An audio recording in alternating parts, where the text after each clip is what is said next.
Hello दोस्तों, कैसे हैं आप सब लोग। होप कि आप सब लोग बहुत ही अच्छे होंगे। दोस्तों आज हम लोग अपने अकाउंटेंसी के एक नए चैप्टर को पढ़ने जा रहे हैं जिसका नाम है Indian and international accounting standard. दोस्तों ये अकाउंटेंसी का बहुत ही इंपॉर्टेंट चैप्टर है। जब आप लोग क्लास 11th में होते हो तो आपको बहुत हल्का फुल्का इसके बारे में नॉलेज दी जाती है, बट दोस्तों आज आपको ये चैप्टर पढ़ने के बाद में इस चैप्टर की पूरी नॉलेज हो जाएगी। दोस्तों अगर आप लोग अकाउंटिंग करते हो तो आपको अकाउंटिंग के नियम कायदे कानून पता होने चाहिए। अगर आपको अकाउंटिंग के नियम कायदे कानून रूल्स एंड रेगुलेशंस नहीं पता है, क्या नियम होते हैं, तो आप अकाउंटिंग कर ही नहीं पाओगे। तो ये चैप्टर पढ़ने के बाद में आपको इसी चीज़ की नॉलेज होने वाली है और ये पता चलेगा कि इंडिया में किस अकाउंटिंग स्टैंडर्ड्स को फॉलो किया जाता है। ठीक है, अब दोस्तों Indian and international accounting standard. अब भैया अकाउंटिंग स्टैंडर्ड होता क्या है दोस्तों? स्टैंडर्ड किसी भी काम को करने का तरीका, तो अकाउंटिंग स्टैंडर्ड अकाउंटिंग करने का तरीका। तो भैया इंडिया का भी है और इंटरनेशनल भी है, तो दोनों ही हम लोग देखेंगे। अब दोस्तों क्या होता चाहिए यहाँ पे हम लोग देखते हैं, तो accounting standard is a written statement. दोस्तों ये लिखा हुआ, ये क्या है आपका रिटन स्टेटमेंट है। Okay, issued from time to time by the institution of accounting professional specifying uniform rule or practice for drawing the financial statement। अब दोस्तों इतनी टेक्निकल बात यहाँ बता दिया।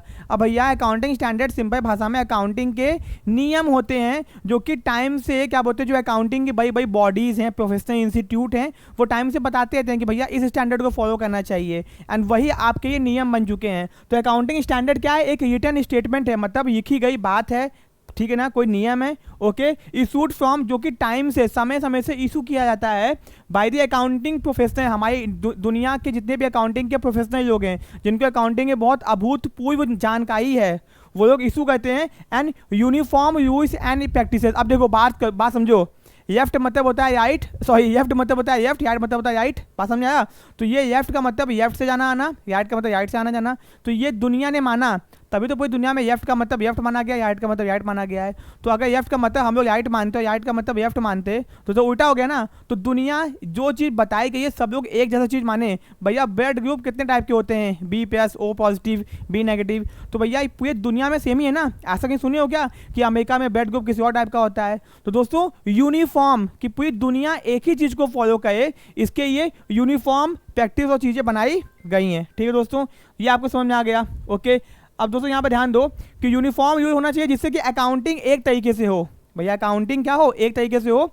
Set of use for drawing the financial statement, जिससे हम लोग अपने कंपनी के फाइनेंशियल स्टेटमेंट, ट्रेडिंग पीरियड और बैलेंस शीट को बना सकें। तो अकाउंटिंग स्टैंडर्ड नियम कायदे कानून है जिसकी मदद से अकाउंटिंग एक जैसी हो और सबको पता हो कि अकाउंटिंग कैसे करनी हो, और ये अकाउंटिंग के प्रोफेशनल इशू करते हैं टाइम टू टाइम, जिससे कि अकाउंटिंग यूनिफॉर्म तरीके से हो, एक जैसा हो। मानो हमने अकाउंटिंग की और किसी और ने अकाउंटिंग की, तो भैया अगर हमको नियम पता उसको नहीं पता तो काम नहीं कर पाएगा। तो एक जैसी अकाउंटिंग हो, इससे जिससे क्या होगा, चीज़ों को चेक करने में आसानी होगी। हमने अकाउंटिंग अपने मन से की, उसने अपने मन से की, तो चेक करने वाला चेक कैसे करेगा? क्योंकि उसको जो नियम पता है उसके हिसाब से हमने अकाउंटिंग की ही नहीं। ठीक है, ओके। अब दोस्तों यहाँ पे हम लोग पढ़ते हैं, यहाँ पे एक डेफिनेशन दी गई है अच्छी सी। Accounting standard are written policy. ये क्या है? रिटन पॉलिसी है, रिटन डॉक्यूमेंट्स है which are issued by an expert accounting body. भैया जो एक्सपर्ट अकाउंटिंग बॉडी होगी आपके देश की, इंडिया की है ICAI, institute of chartered accountant of India. तो भैया आपके देश की जो भी या फिर पूरी दुनिया की जो भी एक्सपर्ट अकाउंटिंग बॉडी होगी वो क्या कहेगी? रिटन डॉक्यूमेंट्स इशू करती है, ठीक है ना। और गवर्नमेंट या फिर गवर्नमेंट हो गई आपकी, ठीक है ना, other regulatory body covering the aspects of recognition, measurement, accounting treatment, presentation of disclosure of accounting transaction in financial statement। भैया क्या है मतलब कि भैया अकाउंटिंग क्या होता है, अकाउंटिंग कैसे करना है, कैसे चीज़ों को प्रेजेंट करना है, कैसे खाते बनाने हैं, बैलेंस शीट कैसे बनाना है, बैलेंस शीट हॉरिजॉन्टल बनेगा कि वर्टिकल बनेगा, बैलेंस शीट में कौन सा आइटम कहाँ जाएगा, हर एक चीज़, डेप्रिसिएशन कैसे चार्ज करना है, हर एक चीज़ कैसे करना है, इसके ये नियम कायदे कानून बनाए गए हैं। दैट इज नोन एज आपका अकाउंटिंग स्टैंडर्ड। तो भैया अगर ये पता ही नहीं होगा डेप्रिसिएशन कैसे चार्ज करना है, कितने % से चार्ज करना है, क्या उसका मेथड होगा, तो भैया सब लोग अपने हिसाब से चार्ज करने लगेगा और भैया अकाउंटिंग डिफरेंट हो जाएगी। तो भैया एक स्टैंडर्ड नहीं बन पाएगा हमारे देश का। ठीक है, तो भैया अकाउंटिंग स्टैंडर्ड एक रिटन डॉक्यूमेंट्स होता है, पॉलिसी होती है, नियम होता है, जो कि एक्सपर्ट अकाउंटिंग बॉडी या फिर प्रोफेशनल लोग इशू करते हैं जिनको अकाउंटिंग आती है, या फिर गवर्नमेंट या फिर कोई अदर बॉडी जो कि एक्सपर्ट हो, जिसके अंदर हर एक चीज़ होती है कि कैसे खाते बनाने हैं, किस ट्रांजेक्शन को कैसे दिखाना है, सब कुछ। ठीक है, तो मोटा मोटी आपको ये समझ में आ गया होगा अकाउंटिंग स्टैंडर्ड होता क्या। देखो किसी भी चैप्टर को पढ़ने से पहले टॉपिक को ज़्यादा ध्यान से फोकस करो, क्योंकि अगर अंदर की चीज़ मैं आपको बताऊंगा आपको कुछ समझ में ही नहीं आएगा। अब आप सोचियो कि अकाउंटिंग स्टैंडर्ड कितनी इंपॉर्टेंट चीज़ है। अगर मान लियो सब लोग अपने हिसाब से काम करने लगे, चीज़ों को अपने हिसाब से करने लगे। एग्जाम्पल के तौर पर एक कारपेंटर का लकड़ी काटने का तरीका भैया 10 हो सकता है, बट जब वो किसी को सिखाएगा तो वो एक ही तरीका सिखाएगा ना, या फिर भैया ऐसे काटा जाता है। वो हर बार हर सीखने वाले को अलग तरीका वो नहीं सिखाएगा, जिससे कि भैया उसी की तरह लोग चीज़ों को सीखें और यूनिफॉर्म तरीके से काम हो सके। ओके, ये हो गया। अब दोस्तों nature of accounting standard, nature मतलब फीचर्स, भैया इसकी क्या क्या फीचर्स कह लो या फिर कैरेक्टरिस्टिक्स कह लो। पहला है एज आई मैंडेटरी और रिकमेंडेटरी इन नेचर। भैया कुछ अकाउंटिंग स्टैंडर्ड तो मैंडेटरी जो कि आपको मानना ही मानना है, कुछ अकाउंटिंग स्टैंडर्ड क्या है मैंडेटरी होते हैं जो नियम आपको मानने ही मानने हैं, और कुछ क्या होते हैं रिकमेंडेटरी जो कि आपको रिकमेंड किया गया, आप चाहो तो यूज़ करो चाहो तो मत करो। तो कुछ नियम कायदे कानून जो होते हैं वो आपको मानने ही पड़ते हैं। जैसे कहीं भी जाओ आपके घर में बोला गया आपको पैर छूना ही छूना है, तो वो क्या होगा मैंडेटरी हो गया। लेकिन कभी कभी आप लोग नहीं भी छूते हो तो भैया वो क्या हो गया रिकमेंडेटरी हो गया, ठीक ना। जो चीज़ कंपल्सरी है जो करना ही करना है वो मैंडेटरी हो गया, और जो चीज़ आपको रिकमेंड किया गया नहीं भी करोगे दिक्कत नहीं होगी, ठीक है। अब as I made taking into account the law of the country, भैया ध्यान रखना कि जो भी अकाउंटिंग स्टैंडर्ड होता है वो आपके देश के कानून के हिसाब से बना होना चाहिए। कानून जो बोला गया है अकाउंटिंग का नियम उसके अकॉर्डिंग होना चाहिए। बिजनेस के कस्टम के हिसाब से, बिजनेस के इन्वायरमेंट के हिसाब से, लॉ के हिसाब से आपके देश के। As make financial statement more comparable, flexible and meaningful. भैया फाइनेंशियल स्टेटमेंट का मतलब होता है कंपनी के खाते, तो भैया कंपनी के जो खाते होते हैं वो जिसे हम कंपेयर कर सकें। भैया कंपेयर कब कर पाओगे भैया एडिडास नाइकी से अपना अकाउंटिंग कैसे कंपेयर कर पाएगा, कौन कंपनी बड़ी है कौन कंपनी छोटी है, उनके अकाउंटिंग की मदद से। अब अकाउंटिंग करने का जो तरीका है जो नियम है अगर वो अलग अलग होंगे तो दोनों का अकाउंटिंग अलग तरीके से करेंगे तो कंपैरिजन नहीं कर पाएंगे। तो कंपैरिजन करने के लिए दोनों के नियम कायदे कानून एक जैसे होने चाहिए और दोनों लोग एक चीज़ को फॉलो करें, तभी भैया चीज़ों को कंपैरिजन फ्लेक्सिबल और मीनिंगफुल होगा, कोई चीज़ का मतलब निकलेगा, ठीक है। Okay, it serve the accountant as a guide. भैया अकाउंटेंट को गाइड करता है, अकाउंटेंट को आपको कोई कंफ्यूजन होता है तो कहाँ देखते हो, किताब में देखते हो ना, किताब आपको गाइड करने के लिए। अकाउंटेंट को दिक्कत होगी कहाँ देखेगा, अकाउंटिंग स्टैंडर्ड में देखेगा, भैया अच्छा ऐसे काम करना है, ये करना है, वो करना है, समझ आ गया। It determine accounting policy and practice, ये बताता है कि अकाउंटिंग की पॉलिसी क्या है, प्रैक्टिस अकाउंटिंग को कैसे करना है, ठीक है। It prescribe suitable accounting treatment amongst the alternative, ये हमको बताता है कि किस सिचुएशन में कौन सा नियम सूटेबल है, समझाया। जैसे कि इनकम टैक्स डिपार्टमेंट के हिसाब से return down value method depreciation का चार्ज करना चाहिए, बात समझाया भैया। इनकम टैक्स डिपार्टमेंट कहता है कि अगर आप इनकम टैक्स भरते हो तो आपको क्या करना चाहिए दोस्तों कि रिटर्न डाउन वैल्यू के हिसाब से क्या करना चाहिए, मेथड को क्या करना चाहिए यूज़ करना चाहिए। तो भैया इनकम टैक्स के हिसाब से, तो अगर कोई इंसान इनकम टैक्स भर रहा है तो उसके हिसाब से अच्छा क्या माना गया है, WDV मेथड माना गया है, तो भैया ये बताता है, ठीक है। It act as a harmoniser and remove the conflict of accounting issue, ये हार्मोनाइजर का काम करता है कि चीज़ें एकदम अच्छे से हों, कोई दिक्कत ना हो, कोई कन्फ्लिक्ट ना हो, कोई दिक्कत समस्या ना आए। जब चीज़ों को नियम कायदे कानून के हिसाब से करोगे, चीज़ें सही तरीके से होंगी, सिस्टमैटिक तरीके से होंगी, तो चीज़ों में दिक्कत नहीं आएगी, कोई कन्फ्लिक्ट नहीं होगा। It is descriptive in nature and serve as a dictator of accounting means, भैया क्या है डिस्क्रिप्टिव है, चीज़ों को डिटेल में बताया गया है, ऐसे करना है, ऐसे डंडी खींच के ऐसे बनाना है, 4 कॉलम होंगे, सब कुछ बताया गया है इसके अंदर, तो ये डिस्क्रिप्टिव होता है। एंड डिक्टेटर, जैसे बताया गया है वैसे ही करना होता है, अपने मन से हम लोग नहीं कर सकते हैं। सपोज कि अगर आपने जनरल एंट्री पास की तो भैया यहाँ से स्टार्ट होगा, यहाँ से स्टार्ट नहीं होगा, ये कहाँ बताया गया है, अकाउंटिंग के स्टैंडर्ड्स के अंदर बताया गया है, ठीक है। अब दोस्तों it is an accounting rule and procedure, ये क्या अकाउंटिंग का रूल है और प्रोसीजर है कि अकाउंटिंग कैसे करनी है, एंड उसका प्रोसीजर है जो कि ये कहता है जैसे कि हमको किस चीज़ की वैल्यू कैसे निकालनी है, किस चीज़ को कैसे डिस्क्लोज करना है, ठीक है ना। ये सब बताया गया इंस्टीट्यूट ऑफ चार्टर्ड अकाउंटेंट के द्वारा। इंडिया के अंदर अकाउंटिंग की सबसे बड़ी बॉडी क्या है, ICAI, जो कि CA का एग्जाम भी कंडक्ट करवाती है, ठीक है। वही सरकार को सजेशन देती है कि भैया अकाउंटिंग के क्षेत्र में ये चीज़ें आनी चाहिए, सरकार उनके कहने के हिसाब से डिसीजन लेता है, फाइनेंस गवर्नमेंट भी उनके साथ मिलकर काम करता है। तो भैया मोटा मोटी अपने को समझ में आ गया कि क्या होता है अकाउंटिंग का फीचर या फिर नेचर। अब दोस्तों नीड ऑफ अकाउंटिंग स्टैंडर्ड, भैया हमको क्यों जरूरत है अकाउंटिंग स्टैंडर्ड की। अब भैया अगर देश में आपके नियम ना हो कि ये बताया ना जाए कि बाइक को लेफ्ट से चलाना है और राइट से वापस आना है, तो सब लोग सीधा जाएगा, सब लोग साथ में आएगा तो टकरा जाएगा आपस में ना। लेकिन उनको बता दो कि लेफ्ट से जाना है और राइट से आना है तो सब लोग कायदे से काम करेंगे।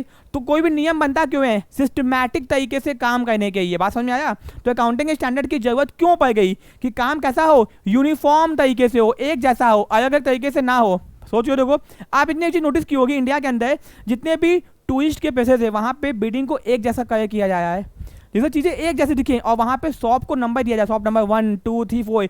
इंडिया के अंदर जितने भी टूरिस्ट प्लेस होते हैं वहाँ पे बहुत फ्रॉड होता है, बहुत चोरी चकाई होती है, लोग टूरिस्ट को लूट लिया जाता है और बहुत सारी दिक्कतें आती हैं। कभी कभी झूठी कंप्लेन होती है दुकानदार के खिलाफ, इसको कम करने के भारत सरकार ने बहुत तरीका निकाला तगड़ा। जितने भी टूरिस्ट प्लेसेस है वहाँ पे भैया एक कलर का पेंट मार दो, ठीक है, दुकान को नंबर दे दो 1 2 3 4 5 6। अब भैया टूरिस्ट को अगर कोई कहीं खो गया, कोई फ्रॉड हो गया, उसको दुकान का नंबर क्या होगा, याद होगा, और इससे कंफ्यूजन नहीं होगा। पर ये कहता कौन सी दुकान पे रखे सामान भाई भूल गया, दिक्कत हो गया, तो इससे चीज़ें यूनिफॉर्म तरीके से हो गई। वही चीज़ अकाउंटिंग कहता है कि एक तरह से काम हो पाए, ठीक है ना। It improve the relevancy, simplicity, credibility, reliability, कि चीज़ें काम की हो, सिंपल हो, भरोसेमंद हो, और जिस पर हम भरोसा, क्रेडिबल मतलब कि लोग भरोसा कर सके और आप भी भरोसा कर सको। तो भैया अगर कोई काम नियम के हिसाब से करोगे तो आसान हो जाएगा, काम का होगा, भरोसा कर सकोगे, दूसरे भी भरोसा कर सकेंगे, ठीक है। It helps in explaining accounting terminology. अब मान लो आप डॉक्टर बने हो MBBS एग्जाम पास करके, तो भैया आपके ऊपर लोग भरोसा करेंगे। आप डॉक्टर बने हो और आपके पास डिग्री आपकी फर्जी है, तो आप क्या होगा, आपको भरोसा नहीं करेंगे। It helps in explaining accounting terminology. Accounting के बहुत टेक्निकल वर्ड्स होते हैं, जैसे एक्सपेंसेस का मतलब क्या होता है, एक्सपेंडिचर का मतलब, भैया एक्सपेंसर मतलब खर्चा, तो एक्सपेंडिचर मतलब भी खर्चा होता है ना, बट क्या, सोचो कंफ्यूज हो गया ना, एक्सपेंसेस मतलब भी खर्चा और एक्सपेंडिचर मतलब भी खर्चा। अब दोस्तों एक्सपेंसेस मतलब छोटे मोटे खर्चे और एक्सपेंडिचर मतलब बड़ा बड़ा खर्चा। तो अकाउंटिंग की टर्मिनोलॉजी का क्या मतलब होता है, ये सब बताया गया है अकाउंटिंग स्टैंडर्ड्स के अंदर, ठीक है। टू रिमूव रिजिडिटी, अगर कोई कठोर चीज़ है या फिर कोई दिक्कत देने वाली चीज़ है, उसको आसान करने के क्या बनाते हैं, नियम बनाते हैं। माने कोई कठिन चीज़ है तो उसको आसान करने के नियम बनाते हैं, वैसे अकाउंटिंग में चीज़ों जो कठिन है उसको आसान करने के क्या बनाए गए, नियम, कायदे, कानून बनाए गए हैं। To present a logical view on controversy accounting practices, भैया कुछ चीज़ें ऐसी होती हैं जिसके ऊपर कंट्रोवर्सी होती है कि नहीं ये सही नहीं, ये गलत है, तो उसके ऊपर लॉजिकल व्यू देना, कि लॉजिक लगाना कि देखो ये इस तरीके से सही है। तो भैया कोई काम अगर हो रहा है और वो कंट्रोवर्सी का काम है कि क्यों हो रहा है, लेकिन उसके पीछे अगर लॉजिक लगा दो तो लोग उसको एक्सेप्ट कर लेते हैं। तो अकाउंटिंग स्टैंडर्ड क्या करता है, हर काम के पीछे लॉजिक लगाता है, ठीक है ना। Okay, to give a scientific approach to disclose and presentation of financial statement, क्या होता है, अकाउंटिंग स्टैंडर्ड की मदद से हम लोग साइंटिफिक तरीके से चीज़ों को करते हैं, हर चीज़ के पीछे एक लॉजिक होता है, ठीक है ना, एंड जिससे हम चीज़ों को डिस्क्लोज करते हैं और प्रेजेंट करते हैं। भैया डिस्क्लोज करने का मतलब क्या होता है, दिखाते हैं, दर्शाते हैं। भैया बैलेंस शीट के अंदर हम लोग एसेट्स को दिखाते हैं, सबसे पहले हम उस एसेट्स को दिखाते हैं जो सबसे पहले पैसे में कन्वर्ट हो जाती है, cash in hand, cash at bank. तो ये भैया कोई तरीका बनाया गया है अकाउंटिंग करने के लिए, ठीक है ना। ओके, कैसे चीज़ों को डिस्क्लोज करना है, कैसे चीज़ों को प्रेजेंट करना है, कैसे दिखाना है, कौन सा आइटम कहाँ पर रखना है, ये सब कहाँ बताया गया है, अकाउंटिंग स्टैंडर्ड्स के अंदर। To prevent the user from reaching misleading conclusion, भैया कोई यूजर अकाउंटिंग यूज करने वाला, भैया आपके फर्स्ट चैप्टर में है इंटरनल और एक्सटर्नल यूजर, पूछेगा एग्जाम में आपके, ठीक है। तो भैया कोई यूजर अकाउंटिंग का मिस गाइडेड ना हो जाए, भटक ना जाए बेचारा, उसके लिए क्या कहते हैं, अकाउंटिंग स्टैंडर्ड बनाए गए हैं। भटक जाओ तो भैया नियम देख लो, समझ में आ जाएगा, ठीक है। To prevent manipulation of data by management and other, भैया कंपनी का कोई मैनेजमेंट हो गया, कंपनी के डेटा का गलत इस्तेमाल ना करिए, इसके लिए बनाया गया है ये। To determine the managerial accountability, corporate accountability and financial accountability, कि भैया मैनेजमेंट की क्या दायित्व हैं, ठीक है ना, कंपनी के क्या दायित्व हैं और कंपनी के खातों के क्या दायित्व हैं, अकाउंट कौन किस काम के जिम्मेदार है, ये फिक्स किया जा सकेगा। To make accounting standard international, ये भैया आज के टाइम पे देखो हम लोग क्या कहते हैं, दुनिया में सुने होगे भैया ये इंटरनेशनल स्टैंडर्ड्स को फॉलो करना चाहिए। भैया इंटरनेशनल स्टैंडर्ड क्या होता है, इंटरनेशनल स्टैंडर्ड एक ऐसा स्टैंडर्ड है जिसको बहुत सारे देशों ने मिलकर एक्सेप्ट किया है। एग्जांपल के तौर पे कोई सामान बनता है, क्या ये सामान इंटरनेशनल क्वालिटी का है, क्योंकि इंटरनेशनल क्वालिटी जो होती है ना वो बहुत सारे देशों के लोगों ने एक्सेप्ट किया हुआ, दैट मीन्स कि उसकी क्वालिटी अच्छी होगी। तो आपके यहाँ जो अकाउंटिंग करने का तरीका है, क्या दूसरे देश के लोग एक्सेप्ट करते हैं, नहीं करते हैं, तो वो उतना अच्छा नहीं माना जाएगा, क्योंकि जब किसी चीज़ को ज़्यादा लोग एक्सेप्ट करते हैं तो वो उतना अच्छा माना जाता है, ठीक है। ऐसा हर जगह पे नहीं होता है, धर्म कर्म के मामले में ये सब चीज़ें फॉलो नहीं करती हैं, ठीक है। अब दोस्तों benefit, utility, advantage of accounting, भैया अकाउंटिंग स्टैंडर्ड से फायदे क्या क्या होंगे, भैया फायदे ही फायदे हैं। पहला फायदा पढ़ो, it control the controversy of accounting practices, भैया ये क्या कहता है, अगर कोई कंट्रोवर्सी होती है तो उसको कंट्रोल कर लेता है, क्योंकि वो कहता है लॉजिक, ये देखो ये इसका लॉजिक है, समझ में आया। Okay, it makes accounting process more meaningful and informative, जब भी किसी चीज़ की नियम में लॉजिक लगा दो, भैया स्कूल में बच्चों को सुबह 7 बजे आना होता है, ठीक है ना, तो अब बच्चा सुबह उठ नहीं पाता है, बच्चा कहेगा क्यों सुबह सुबह बुलाते हैं, तो पेरेंट्स बोलेगा बेटा सुबह उठने से आपका हेल्थ अच्छा रहेगा, आप अच्छे से ज़िंदगी जियोगे, समझ आया। तो हेल्थ के बेनिफिट्स बता के आपने क्या किया, बच्चे को उठा दिया। तो भैया नियम बनाया सुबह उठने का, स्कूल का नियम, उसकी वजह लॉजिक लगा दिया, तो वो मीनिंगफुल बन गया ना, और इन्फॉर्मेटिव हो गया। बच्चे कहेगा हाँ बात तो सही बोली हो, ये बात उसको बाद में समझ में आती है, ठीक है। It ensure the consistency, uniformity, relevancy and comparability. भैया अकाउंटिंग स्टैंडर्ड है इसीलिए हमें चीज़ों को कंसिस्टेंट, एक जैसा चीज़ें हैं, फिर क्या यूनिफॉर्म एक जैसा है, ये रेलेवेंस काम का है, और हम लोग कंपैरिजन कर सकते हैं चीज़ को, क्या कर सकते हैं, कंपैरिजन, एक चीज़ों को दूसरे से कंपैरिजन। हमने अकाउंटिंग की, दूसरे ने अकाउंटिंग की, कंपैरिजन तभी पॉसिबल जब दोनों ने नियम एक फॉलो किया होगा, ठीक है। It improve the increase the credibility and reliability. इसका हमारा क्रेडिबिलिटी और भरोसा, हमारा भरोसा बढ़ जाता है। जब कोई काम सिस्टमैटिक तरीके से और नियम कायदे कानून के हिसाब से किए जाते हैं तो हमारा उस काम के ऊपर क्या बढ़ जाता है, भरोसा बढ़ जाता है। It reduce the chance of conflict, कोई कन्फ्लिक्ट ना हो, कोई मैनिपुलेशन ना हो, कोई फ्रॉड ना हो। भैया नियम के हिसाब से काम करोगे और फ्रॉड होगा तो पता चल जाएगा, नियम के हिसाब से काम नहीं करोगे फ्रॉड होगा तो पता भी नहीं चलेगा, बहुत बड़ी दिक्कत की बात है। It provide norms for the preparation of financial statement, कि भैया कंपनी का ट्रेडिंग, पीएल और बैलेंस शीट एंड बाकी के स्टेटमेंट बनाने कैसे हैं वो सब बताया गया इसके अंदर।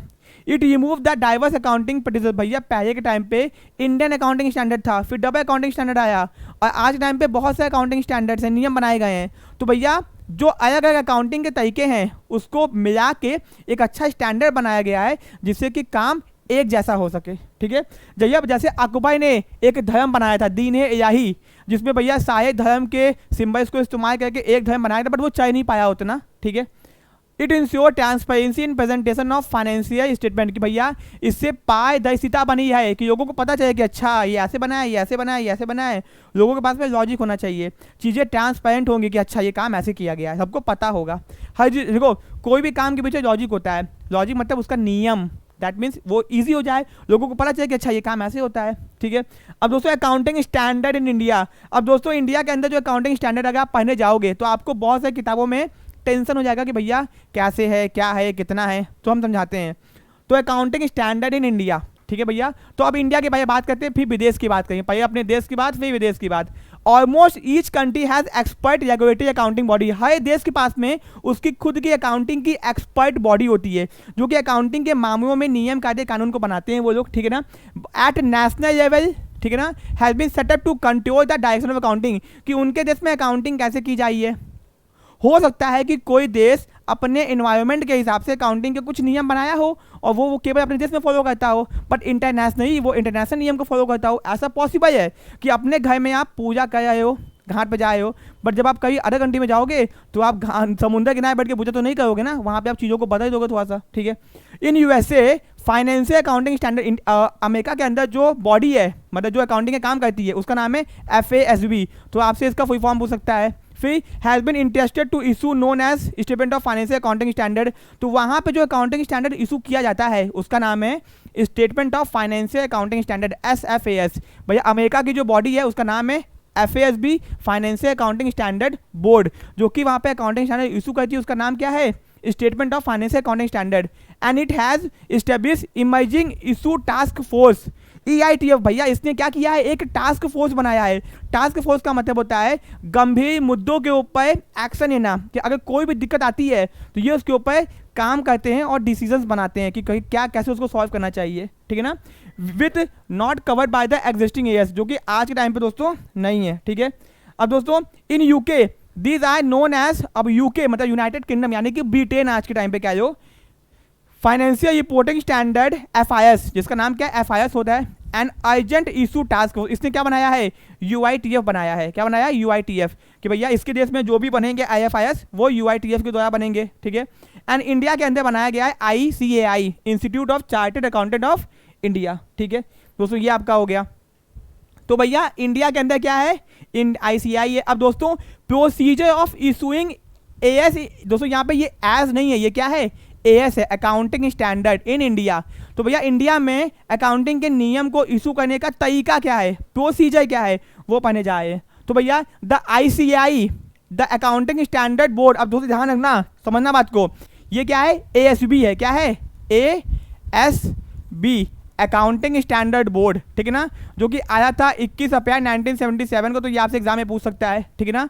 With a view to harmonise the diverse accounting policy, अपने देश के अंदर लोग डिफरेंट अकाउंटिंग के तरीके खोज रहे थे, मतलब काम करते थे भैया, कोई अपने तरीके से, कोई अपने तरीके से। तो भैया जो ASB है, ICI, the ICI Dhruv, ICI ने बनाया है किसको? ASB को। भैया institute of chartered accountant of India ने क्या बनाया? अपने अंदर एक बोर्ड बनाया। ICI बहुत बड़ी संस्था है, उसने ASB बनाया, अकाउंटिंग स्टैंडर्ड बोर्ड, जो क्या करता है? बहुत सारे काम करता है। अभी देखते हैं क्या काम करता है, ठीक है।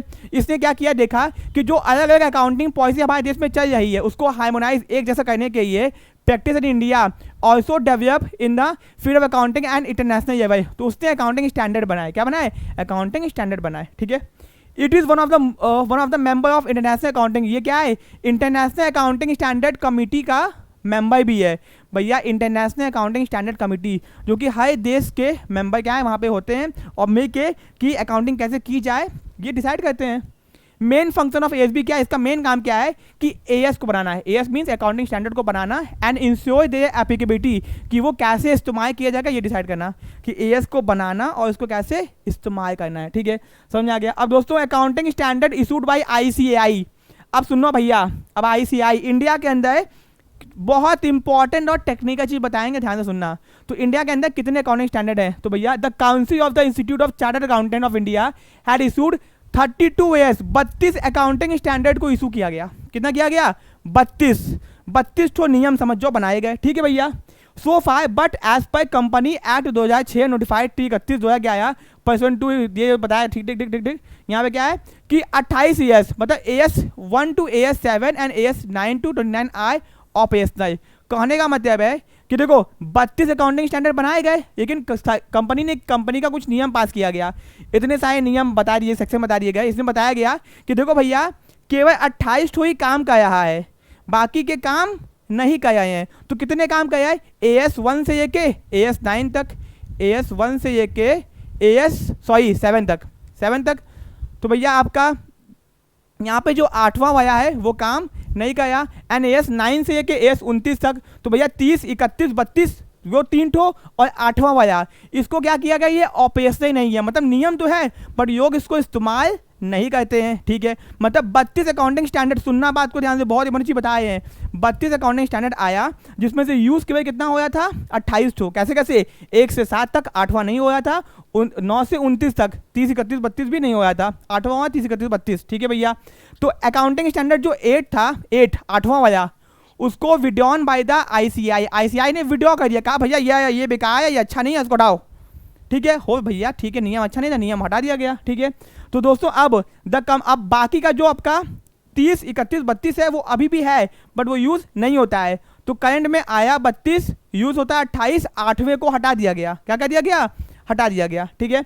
तो यहाँ पे आपके नाम दिए गए दोस्तों। इसमें कुछ अकाउंटिंग स्टैंडर्ड इंपॉर्टेंट, आपसे एग्जाम में पूछेगा कि अकाउंटिंग स्टैंडर्ड 1 में क्या आता है, 2 में क्या आता है, 3 में क्या आता है, 4 में क्या आता है, 5 में क्या आता है। तो भैया अकाउंटिंग स्टैंडर्ड 1 में ये आपको याद नहीं करना है, बस 3-4 याद करना है जो कि इंपॉर्टेंट है। तो भैया AS1 के अंदर बताया गया है कि अकाउंटिंग पॉलिसी क्या होती है, ठीक है। फिर AS3 में बताया गया कि कैश फ्लो स्टेटमेंट को कैसे बनाते हैं।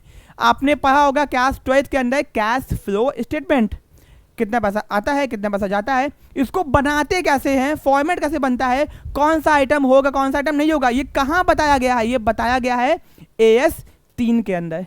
तो भैया किसी को अगर कैश फ्लो सीखना है तो अकाउंटिंग स्टैंडर्ड 3 के अंदर पूरा नियम बताया गया कि कैसे बनता है, ये कौन सा आइटम जाएगा, कौन सा आइटम नहीं जाएगा, सब बताया गया है।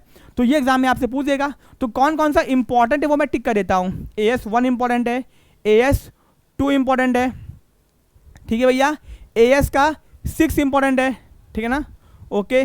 फिर दोस्तों आपका AS9 इंपॉर्टेंट है, ठीक है ना। फिर दोस्तों आपका जो इंपॉर्टेंट है वो मैं टिक कर दे रहा हूँ। AS16 इंपॉर्टेंट है, AS जो है 20 इंपॉर्टेंट है, ठीक है ना। जो मैं टिक कर रहा हूँ दोस्तों उसको आपको पढ़ना ही पढ़ना है, ठीक है ना। और दोस्तों AS26 इंटेंजिबल एसेट्स दोस्तों इंपॉर्टेंट है, ठीक है ना। ऐसे तो आपको देखो, ऐसे आपको याद तो पूरा करना चाहिए 32 का 32 कि किस में कौन सा आना चाहिए। बट दोस्तों जो इंपॉर्टेंट हर बार एग्जाम में पूछता है, ये BCom entrance, MCom entrance, net JIF, UP BEd के कॉमर्स सेक्शन में पूछता है, मैंने बता दिया। तो AS कम से कम ऊपर का 10, नीचे का 10, 20 हो गया, 20 का 4 याद करियो, काम हो गया। जो टिक किया वो तो याद होना ही चाहिए, ठीक है। चलो भैया अब दोस्तों ये हो गया। तो यहाँ पे मैंने आपको 32 के 32 अकाउंटिंग स्टैंडर्ड का नाम बता दिया, याद रखना भैया। 32 आए थे, 1 से 7 तक 8वें वाले को हटा दिया गया, और 30 31 32। तो भैया 30 31 32, यहाँ पे 30 to 21, 31 भी होगा ना। वह नॉन मैंडेटरी स्टैंडर्ड क्या है, मैंने आपको बताया था कुछ स्टैंडर्ड होते हैं मैंडेटरी, कुछ होते हैं नॉन मैंडेटरी जो कि कंपल्सरी नहीं है। तो जो आपका भैया 31 से 32 वो नॉन मैंडेटरी है, और आईसीआई ने इसको भी हटा दिया, इसको भी क्या कर दिया, विड्रॉ कर दिया। तो आया भैया 32, लेकिन अभी है कितना 28, कोई दिक्कत। 8वां हटाया, फिर बाद में ये 30 से 32 तक भी हटा दिया, 3 ये 1 ये आ गया, बचा अपना 28। तो भैया समझ में आ गया आपको, पूरी कहानी समझ में आ गई, ठीक है।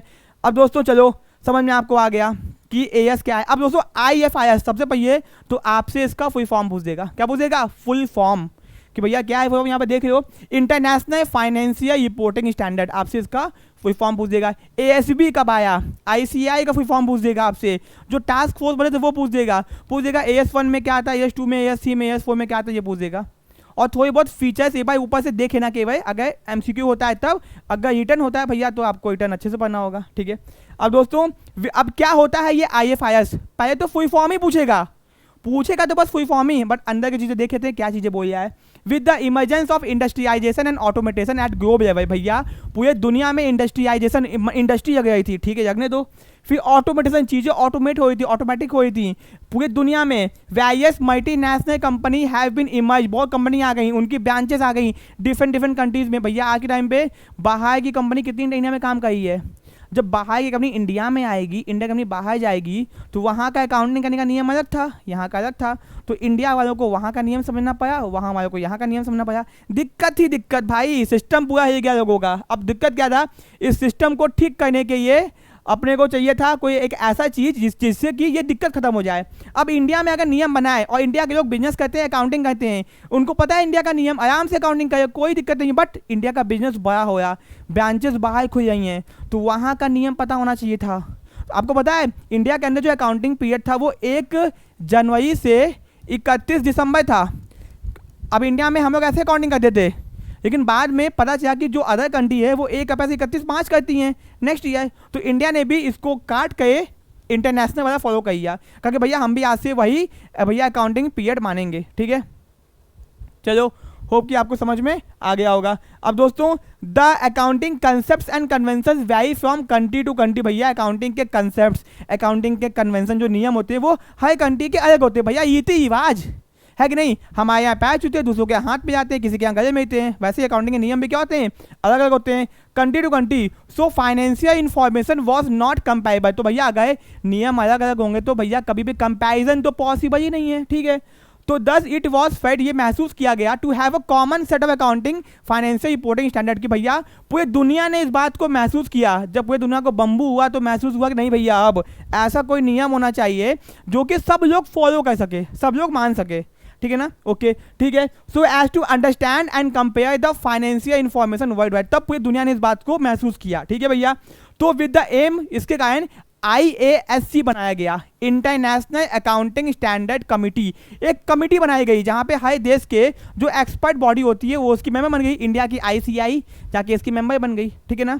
अब वॉज इस्टेब्लिश इन 1973, भैया एक कमिटी बनाई गई 1973 के अंदर through the agreement by professional body. उसमें UK था, USA था, कनाडा था, फ्रांस था, जर्मनी था, जापान था, ऑस्ट्रेलिया था, मैक्सिको था, नीदरलैंड था और आयरलैंड था। बाद में और लोग भी ज्वाइन किए, इंडिया भी आई गया। द ICI ज्वाइंट, ICI ने मतलब इंडिया का जो बॉडी था अकाउंटिंग वाला बॉडी, उसने कब इस कमिटी को ज्वाइन किया 1974 के अंदर, and join the board in 1993। Sorry ICI join ISC and associate, मतलब जब वो ज्वाइन किया एज अ एसोसिएट, मतलब भैया बस normal simple as a student, मतलब उसका सिंपल जाके बस वहाँ पे देखता था चीज़ों को 1974 के अंदर। बट एज अ बोर्ड में कब आया, उसके बोर्ड मतलब उसके मेन बॉडी में कब आया 1993 के अंदर। बात समझो, हम किसी संस्था में गए बस ऐसे ही जाके देखते हैं क्या होया कैसे होया ऊपर से, तो उसका एसोसिएट बना 1974 में, बट अकाउंटिंग स्टैंडर्ड बोर्ड में आ गया, उनके मेन कमिटी के हेड में आ गया कब 1993 के अंदर। IASC ने क्या, अब सुनो भैया ये कौन था, ये आईएससी क्या है, ये आईएससी है, इंटरनेशनल अकाउंटिंग स्टैंडर्ड कमेटी। क्यों बनाई गई, क्यों बनाई गई, इसी बनाई गई क्योंकि पूरी दुनिया में बिजनेस हो रहा था, हर कंट्री के बिजनेस कहाँ खुल जाते, वहाँ खुल जाते, अदर कंट्री में खुल जाते, तो दुनिया को महसूस हुआ कि भैया एक कॉमन अकाउंटिंग स्टैंडर्ड होना चाहिए जो कि हर दुनिया फॉलो करे, हर दुनिया मतलब हर कंट्री क्या करे उसको फॉलो करे। इसके लिए कमेटी बनाई गई, कमेटी के मेंबर बने। तो आईएएससी ने, किसने, इंटरनेशनल अकाउंटिंग स्टैंडर्ड कमेटी ने 41 अकाउंटिंग स्टैंडर्ड बनाए। कितने बनाए, 41।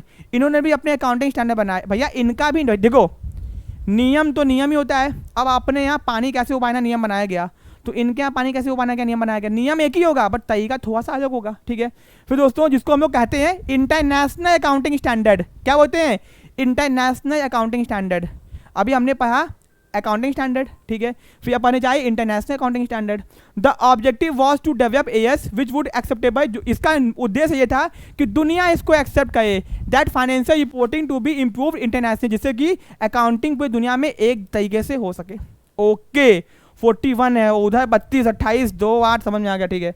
अब international accounting standard board ISB and international financial reporting standard, देखो ये कौन है, ये बोर्ड है, ये संस्था है, और इसने क्या बनाया, इसने बनाया आईएफआईएस। क्या बनाया, जो इंटरनेशनल अकाउंटिंग स्टैंडर्ड है ना, इसका दूसरा नाम क्या है, इंटरनेशनल फाइनेंशियल रिपोर्टिंग स्टैंडर्ड, ठीक है ना। मतलब इंटरनेशनल अकाउंटिंग स्टैंडर्ड का दूसरा नाम क्या है, इंटरनेशनल फाइनेंशियल रिपोर्टिंग स्टैंडर्ड। घर में है नाम मोनू, बाहर है नाम सोनू, बस वही बात है। और बनाया किसको, इसने इंटरनेशनल अकाउंटिंग स्टैंडर्ड बोर्ड ने बनाया, ठीक है। ओके अब दोस्तों इन द ईयर 2001 में इस कमिटी का जो नाम था was replaced with the international accounting standard board. जो ये कमिटी याद है ना, ये जो आज के नाम पे बोर्ड है, इसका नाम पहिए क्या था, इसका नाम पहिए इंटरनेशनल अकाउंटिंग स्टैंडर्ड कमिटी था। इसका नाम कमिटी हटा के क्या कर दिया गया, बोर्ड कर दिया गया। इसका नाम चेंज किया गया 2001 के अंदर, ठीक है भैया। आईएएसबी ने क्या किया, जब ये आईएएससी से आईएएसबी बना, कमिटी से जब बोर्ड बना, तो इसने कहा भैया अब हम काम तरह से करेंगे, और इसने रिव्यू किया, चेक किया जितने भी अकाउंटिंग स्टैंडर्ड बनाए गए थे 41 के 41, एंड उसने 12 ठो इंटरनेशनल अकाउंटिंग स्टैंडर्ड को स्क्रैप कर दिया। स्क्रैप मतलब ऐसे कुएं में उठाया, कहा फटा उस सारे को हटा दिया, ठीक है। So effective ISR 29 now. तो आज के टाइम पे कितना इंटरनेशनल अकाउंटिंग स्टैंडर्ड इफेक्टिव है, वो है 29 ठो। तो द एएस जो अकाउंटिंग स्टैंडर्ड IASB, जिसका नाम IASC था पहले, उसने इशू किया IFIS। अब पहले हम आपको एक बात समझाते हैं जो कि आपको थोड़ा सा कंफ्यूजन कर रहा होगा, सुनना बात को।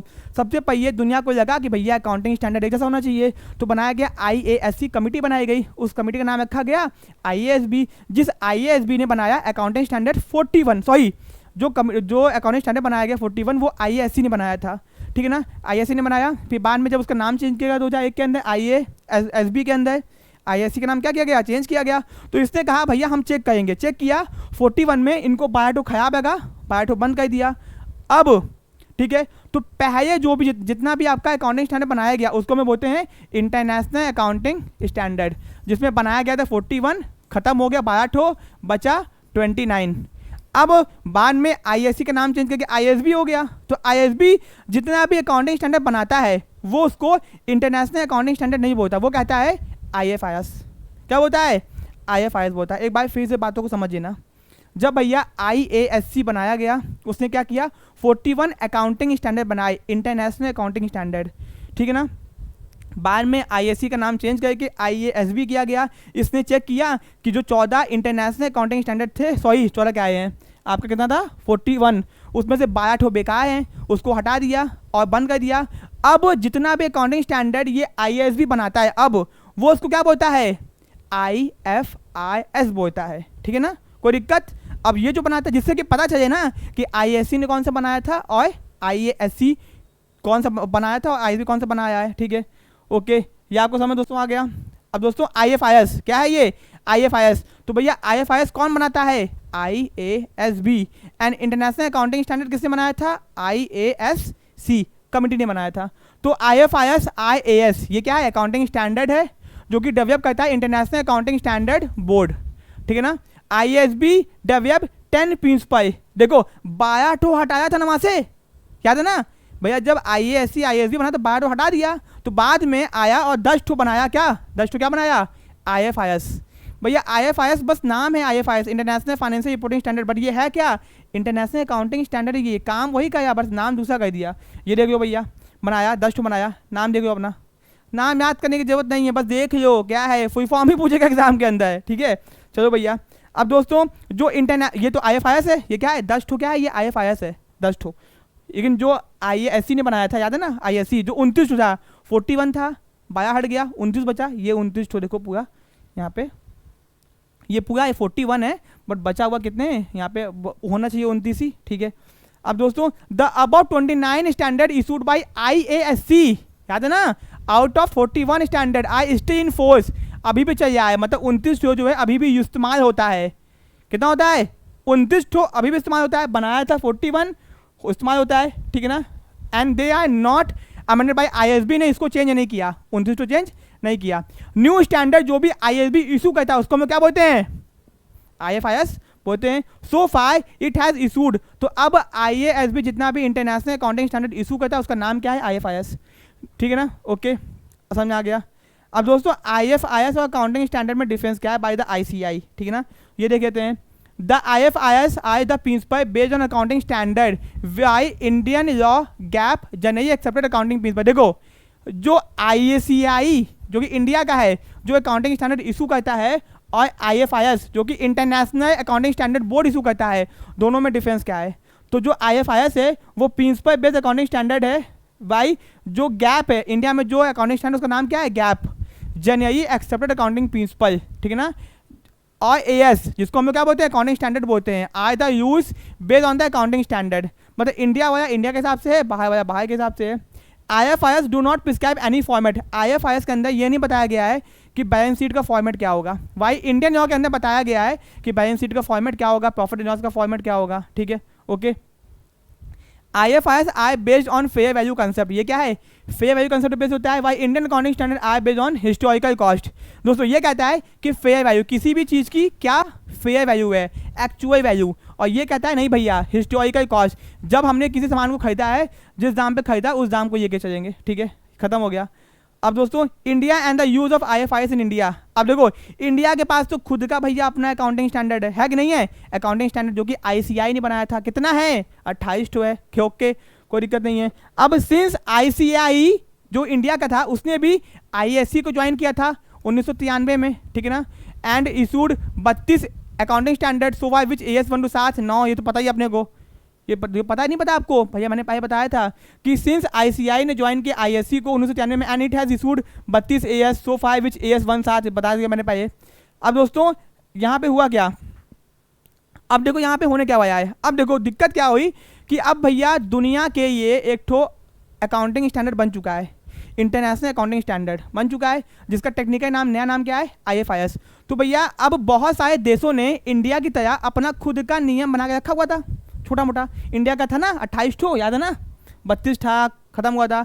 तो भैया दुनिया ने बोला गया कि देखो भाई लोग, आप लोग क्या करो, सब देश को बोला गया कि आप लोग या तो इंटरनेशनल वाले को फॉलो कर लो, अपना वाला बंद कर दो, या तो क्या करो कि आपने जो अपने यहाँ बनाया हुआ है उसको इंटरनेशनल के हिसाब से चेंज कर लो।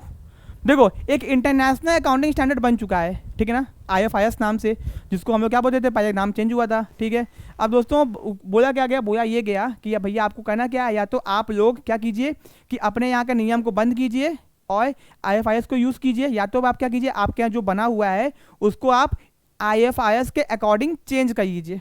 तो भैया इंडिया ने कहा हम तो भैया एक्सेप्ट नहीं करेंगे आपका, हम अपना खुद का जितना भी अकाउंटिंग स्टैंडर्ड हमारे पास था, 32 था 28 बचा था, उसको आपके नियम के हिसाब से क्या करेंगे, चेंज करेंगे। तो इंडिया ने क्या किया, अपना खुद का इंटरनेशनल स्टैंडर्ड्स को फॉलो करने के लिए इंडियन AS बना दिया, क्या बना दिया, इंडियन AS, क्या बना दिया, इंडियन अकाउंटिंग स्टैंडर्ड 1। तो आप कहोगे सर जी इंडिया का तो AS था ना, तो भैया आज के टाइम पे जो कंपनी इंडिया में बिजनेस करती है वो इंडियन अकाउंटिंग स्टैंडर्ड को नहीं, अकाउंटिंग स्टैंडर्ड को फॉलो करती है, जो पहले वाला था 28 ठो। लेकिन वो कंपनी जो भैया इंडिया में भी है बाहर भी है, वो IFIS को फॉलो नहीं करती है, वो अपना खुद का इंडिया का इंडियन अकाउंटिंग स्टैंडर्ड फॉलो करती है। समझ में आया बात आपको। और दोस्तों क्योंकि IFIS तो इंटरनेशनल ही था और इंडिया ने क्या किया, IFIS को फॉलो नहीं किया, खुद का अपना बना दिया इंडियन AS IFIS के अकॉर्डिंग, ठीक है। तो ये दोस्तों कितना बनाया गया, 41 41 इंडियन अकाउंटिंग स्टैंडर्ड बनाया गया। ये IND क्यों लगा, क्योंकि इंडिया है ये, ठीक है ना। ओके ठीक है, तो भैया अपने को क्या समझ में आया, एक बार मैं छोटा सा कैप कर देता हूँ, छोटा सा कैप, सुनना बात को। तो भैया सबसे पहले इंडिया में ICAI ने क्या बनाया, अकाउंटिंग स्टैंडर्ड बनाया 32 ठो, जिसमें से AX से 7 तक दोस्तों क्या था, चल जाता 8वां, और 30, 31, 32 हटा दिया गया, 28 ठो बचा। ठीक है, फिर दोस्तों क्या हुआ कि आपका क्या बना गया, ISC कमेटी आई, उस कमेटी का नाम चेंज करके इंटरनेशनल अकाउंटिंग स्टैंडर्ड बोर्ड बनाया गया। उसने भैया बनाया अपना क्या 41 बनाया था। 41 में जब IASB बोर्ड बना, कमेटी जब बोर्ड बनी, उसने चेक किया, कहा 12 ठो बेकार हटाओ, ठीक है ना। फिर दोस्तों 29 बच गया उसके अंदर, ठीक 29 बच गया।